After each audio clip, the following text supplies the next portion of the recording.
দাড়ি টুপিধারীদের কুকুরের মতো পিটিয়েছে ছাত্রলীগ ও যুবলীগ, বলছেন নাসিরউদ্দিন পাটোয়ারি। আওয়ামী লীগ নিষিদ্ধ হয় দেশবাসী প্রতিক্রিয়া দেখায়নি, বরং স্বস্তিতে আছে, বলছেন প্রেস সচিব। এদিকে যুদ্ধবিরতির মেয়াদ 18 মে পর্যন্ত বাড়িয়েছে ভারত পাকিস্তান। এবং সর্বশেষ জানাবো, দল গোছানোর জন্য নির্বাচন বিলম্বিত হতে পারে না। এতক্ষণ শুনছিলেন সংবাদ শিরোনাম, এবারে বিস্তারিত। তবে তার আগে অনুরোধ থাকবে আমাদের চ্যানেলটি সাবস্ক্রাইব করে বেল আইকনটি ক্লিক করুন। দাড়ি টুপিধারীদের কুকুরের মতো পিটিয়েছে ছাত্রলীগ ও যুবলীগ, বলছেন নাসিরউদ্দিন পাটোয়ারি। জাতীয় নাগরিক পার্টির মুখ্য সমন্বয়ক নাসিরউদ্দিন পাটোয়ারি বলেছেন, গত 15.5 বছরে দাড়ি টুপিধারীদের কুকুরের মতো পিটিয়েছে ছাত্রলীগ ও যুবলীগ। টাঙ্গুর উপরে কাপড় পরলে তাদের নানা ট্যাগ দিয়ে নির্যাতন করা হয়েছে। এমনকি বাইতুল মোকাররম মসজিদে মুসল্লিদের দাড়ি ধরে টান দেওয়া হয়েছে। আমরা আর সেই পরিস্থিতি দেখতে চাই না। আমরা আলেমদের মর্যাদা দিতে চাই, নারীদেরও সম্মান ও অধিকার নিশ্চিত করতে চাই। নাসিরউদ্দিন বলেন, আজকের যুব শক্তির কমিটি একটি ঐতিহাসিক মুহূর্তের সাক্ষী হয়ে থাকবে, কারণ আওয়ামী লীগ নামক ফ্যাসিবাদকে প্রতিহত করে তাদের কার্যালয়ের সামনে আমরা অনুষ্ঠান করতে পেরেছি। এই কমিটি হবে আগামী রাজনীতির মাইলফলক। তিনি জানান, 64 জেলায় সফর করে নতুন একটি গঠনভিত্তিক পরিকল্পনার মাধ্যমে যুব শক্তিকে সক্রিয় প্ল্যাটফর্মে রূপ দিতে কাজ করছে তারা। অন্যান্য দলের যুব সংগঠনের কার্যক্রম পর্যালোচনা করে মতামত নিয়েছেন বলে জানান তিনি। আওয়ামী লীগ নিষিদ্ধ হয় দেশবাসী প্রতিক্রিয়া দেখায়নি, বরং স্বস্তিতে আছে, বলছেন প্রেস সচিব। প্রধান উপদেষ্টা প্রেস সচিব শফিকুল আলম বলেছেন, আওয়ামী লীগ নিষিদ্ধ হয় দেশের মানুষ স্বস্তির নিঃশ্বাস ফেলেছে। আওয়ামী লীগের কার্যক্রম নিষিদ্ধ করায় দেশবাসী কোনো প্রতিক্রিয়া দেখায়নি, বরং স্বস্তিতে আছে। তিনি বলেন, আওয়ামী লীগ যেন ন্যায় বিচার পায় সেদিকে আমরা খেয়াল রাখছি। তাই আমরা বিচারের ব্যাপারটি দ্রুত করতে গিয়ে তড়িঘড়ি কিছু করতে চাই না। শফিকুল আলম বলেন, আমরা তাদের বিচার প্রক্রিয়া অত্যন্ত স্বচ্ছভাবে করতে চাই। এক্ষেত্রে তাড়াতাড়ি চাইলেও তাদের ন্যায় বিচার পাওয়ার জন্য যেটুকু সময় দরকার তাই দেওয়া হবে। এ বিষয়ে সরকার সচেষ্ট থাকবে। এক প্রশ্নের জবাবে তিনি বলেন, মফস্বলের সাংবাদিকরা সবসময় অবহেলিত। অনেকেই নামমাত্র পারিশ্রমিক পেলেও অধিকাংশ থেকে তা বঞ্চিত। অনেক মিডিয়া বড় বড় কথা বললেও সাংবাদিকদের ন্যায্য পাওনা বুঝিয়ে দেন না। প্রেস সচিব বলেন, সরকার সঠিক লক্ষ্যে এগোচ্ছে। ইতোমধ্যে অনেক সংস্কার হয়েছে, আরও সংস্কার প্রক্রিয়াধীন রয়েছে। নির্বাচনের বিষয়ে তিনি বলেন, অনেকে বলছেন কোনো উপদেষ্টা নির্বাচন চাচ্ছে না, এটা ঠিক নয়। প্রধান উপদেষ্টা সহ অন্য উপদেষ্টারা একমত যে আগামী ডিসেম্বর থেকে জুনের মধ্যেই নির্বাচন হবে। দল গোছানোর জন্য নির্বাচন বিলম্বিত হতে পারে না। কারো দল গোছানোর জন্য সময় দরকার, কারো বন্ধু জোগাড় করার জন্য জনগণের ভোট দেওয়ার যেই মৌলিক মানবাধিকার বিলম্বিত হতে পারে না বলে মন্তব্য করেছেন বিএনপি স্থায়ী কমিটির সদস্য নজরুল ইসলাম খান। তিনি বলেন, ফ্যাসিবাদের পতনের মাধ্যমে গত আগস্টে ঘোষিত এক দফার একটি পর্যায়ে ইতোমধ্যে সম্পন্ন হয়েছে। এখন মানুষ অধীর আগ্রহে অপেক্ষা করছে তাদের দাবির অবশিষ্ট অংশ পূরণের আশায়। দীর্ঘ 15 থেকে 17 বছর ধরে মানুষ তাদের মৌলিক অধিকার প্রয়োগ করতে পারেনি। অনেক তরুণ আছে যাদের বয়স কম কিন্তু ভোটার হয়েছেন অনেক দিন আগে, তবুও আজ পর্যন্ত তারা ভোটাধিকার প্রয়োগ করতে পারেননি।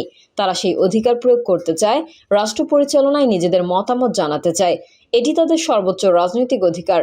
এই অধিকার অর্জনের জন্যই হাজার হাজার মানুষ কারারুদ্ধ হয়েছেন, প্রাণ দিয়েছেন, নিপীড়নের শিকার হয়েছেন। নজরুল ইসলাম খান আরও বলেন, আজ এই গণতন্ত্র পুনঃপ্রতিষ্ঠার আকাঙ্ক্ষা নিয়ে নানা মহলে নানা আলোচনা চলছে। আলোচনার বিস্তারে না গিয়ে আমি শুধু এইটুকুই বলবো, আমরা বলেছি, লেবার পার্টি বলেছে যে ডিসেম্বরের মধ্যেই নির্বাচন হোক। আমি এখানে উপস্থিত সাংবাদিক বন্ধুদের সামনে প্রশ্ন রাখতে চাই, যারা এর বিরোধিতা করছেন তারা শুধু বলুন কোন যুক্তিতে ডিসেম্বরের পরে নির্বাচন হওয়া উচিত, কারণটা কি। তিনি বলেন, নির্বাচন কমিশন ইতোমধ্যেই বলেছে তারা জুন মাসের মধ্যে জাতীয় নির্বাচন অনুষ্ঠানের যাবতীয় পরিস্থিতি সম্পন্ন করতে পারবে। সেক্ষেত্রে ডিসেম্বরের মধ্যেই নির্বাচন অনুষ্ঠানের কোনো অসুবিধাই থাকার কথা নয়। অনেকে বলছেন আগে সংস্কার করতে হবে। তাহলে প্রশ্ন আসে, আপনারা কবে থেকে সংস্কারের কথা বলবেন? শহীদ প্রেসিডেন্ট জিয়াউর রহমান তো 1976-77 সালে 19 দফা সংস্কার কর্মসূচি দিয়েছিলেন। দেশনেত্রী বেগম খালেদা জিয়া 2016 সালে অত্যন্ত সুবিন্যস্ত 2030 ভিশন দিয়েছিলেন, যা ছিল একটি পূর্ণাঙ্গ রাষ্ট্র সংস্কার প্রস্তাবনা। এরপর 2022 সালে তারেক রহমান 27 দফা সংস্কার কর্মসূচি ঘোষণা করেন। সেটি সমৃদ্ধ করে আন্দোলনে যুক্ত সকলের অংশগ্রহণে 2023 সালে আমরা 31 দফার রাষ্ট্র কাঠামোর কর্মসূচি ঘোষণা করি। তিনি আরও বলেন, আমরা সংস্কারের বিপক্ষে নই, আমরা পরিপূর্ণভাবে সংস্কারের পক্ষে। তবে প্রশ্ন হচ্ছে, সংস্কার কি একবারেই সম্পন্ন করার বিষয়? পরিবর্তনের দুটি পথ, একটি বিপ্লব, অন্যটি সংস্কার। বৈপ্লবিক পরিবর্তন দ্রুত ঘটে যায়, আর সংস্কার হয় একটি বিশেষ প্রক্রিয়ার মাধ্যমে, সকলের সম্মতিতে, বিশেষ করে যারা স্টেক হোল্ডার। তিনি বলেন, অধ্যাপক আলী রিয়াজ জানিয়েছেন যে মে মাসের মধ্যেই সব রাজনৈতিক দলের সঙ্গে আলোচনার ভিত্তিতে একটি যৌক্তিক সিদ্ধান্তে পৌঁছানো সম্ভব হবে, যে কোন কোন দল প্রস্তাবে সব দল একমত হয়েছে এবং কোন কোন প্রস্তাবে ভিন্নমত রয়েছে। যদি মে মাসের মধ্যেই এই বোঝাপড়া স্পষ্ট হয়ে যায়, তাহলে জুন মাসের মধ্যেই তা সংকলন করে একটি সনদ হিসেবে তৈরি করা হবে, যাতে এই সব রাজনৈতিক দল স্বাক্ষর করবে, একমত হবে। যেসব সংস্কার তাৎক্ষণিকভাবে বাস্তবায়ন সম্ভব তা আইনের বা অধ্যাদেশের মাধ্যমে কার্যকর হবে। যেগুলোর জন্য সংবিধান পরিবর্তনের দরকার তা নির্বাচিত সংসদে হবে। এই কাজ যদি জুনের মধ্যেও সম্ভব না হয়, জুলাইয়ের মধ্যেও হতে পারে। তাহলে অনুষ্ঠান হলো ডিসেম্বরের মধ্যে। নির্বাচন অনুষ্ঠানে বাধাটা কোথায়? বিএনপি স্থায়ী কমিটির এই সদস্য বলেন, জনগণের নির্বাচিত সরকার ধীর হতে পারে, ভুল করতে পারে, কিন্তু এর চেয়ে ভালো পদ্ধতি আজও আবিষ্কৃত হয়নি। তাই আমাদের এই পথকেই এগোতে হবে। জনগণের নির্বাচিত সরকার প্রতিষ্ঠা করতে হবে। আমাদের সাথীরা যারা জীবন দিয়েছেন, তারা এই গণতন্ত্রের জন্যই জীবন দিয়েছেন, জনগণের শাসন প্রতিষ্ঠার জন্য জীবন দিয়েছেন, ফ্যাসিবাদে উৎখাতের জন্য জীবন দিয়েছেন। সেই পরিবর্তনের মধ্যে দিয়েই আমাদের সামনে নতুন পরিবর্তনের সূচনা হবে। যারা প্রতিশ্রুতি ভঙ্গ করবে, অবহেলা করবে, তাদের প্রতিস্থাপনের ক্ষমতাও থাকবে গণতান্ত্রিক প্রক্রিয়ার মাধ্যমে।